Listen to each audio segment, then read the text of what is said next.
now there are in fact tweet search engines, and you can kind of just type your name and actually access all the tweets that you might have done in the past. Well, my timeline, if I go to my timeline, I can access quite a bit of my tweets if I really want to. But, I'm not on much of an ego trip. I would want to go and see what I've been writing about.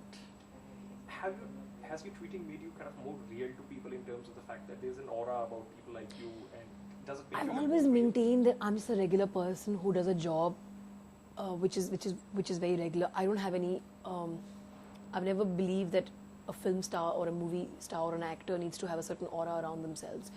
I think our job is hugely overhyped because we are in the business where we spend 100 days preparing for a product that you're going to watch for 2 hours.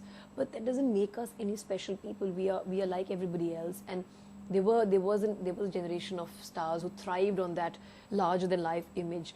But today's audience is much, much more real than the audience used to be, say, 15 years ago. And they expect realism, they're looking for realism, and why construct an image? I mean, I know a lot of actor friends who would never come on Twitter. They just don't feel that they should be sharing details of their life. And I also don't feel I should be sharing details of my life beyond a point. So while I will tweet about X, Y, and Z, I will draw the line, say, at Q. That's my prerogative. I mean, it's my choice. For somebody, the line is here. For somebody, the line is here. But it's a choice and a line that you draw. From your perspective, what's the USP of social networking sites like Facebook and Twitter? I'm not big on Facebook. I use Facebook only to genuinely stay in touch with friends and people I know face to face. And that to the ones I can say anything in front of and not have to think twice. That's why my Facebook page is really, really only limited to people I really want to personally interact with. My public persona is something which is available on Twitter, and it's where I can interact with everybody for free and with freedom of mind, really. And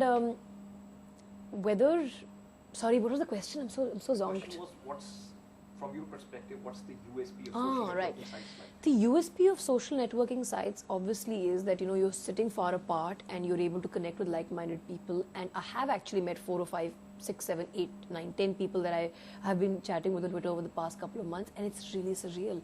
And one would think that you wouldn't have anything to say to these people when you meet them, but that is so not true.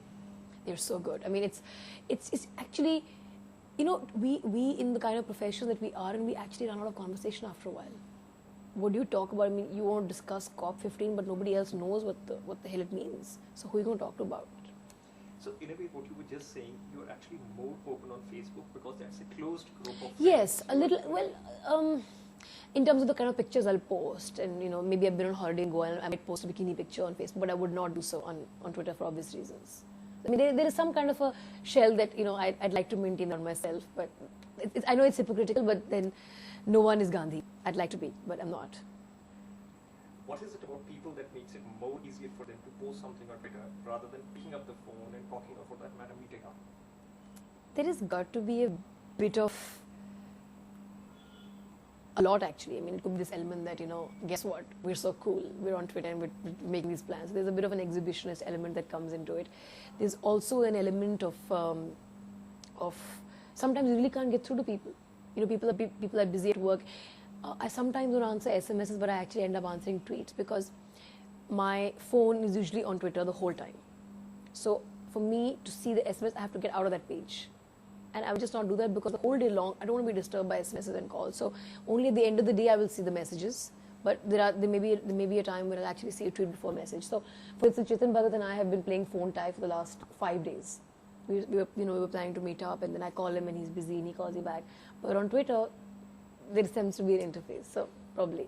Do you also keep a tab of the number of followers you have, and does it kind of give you some kind of a high? No, I mean it increases sometimes by huge numbers, and then sometimes very, very slow and steady. But for me, it's really not about people who are my followers. It's really about a community of people who think like me. I think I'm not your conventional Bollywood actor. People don't follow me because they're Bollywood hungry.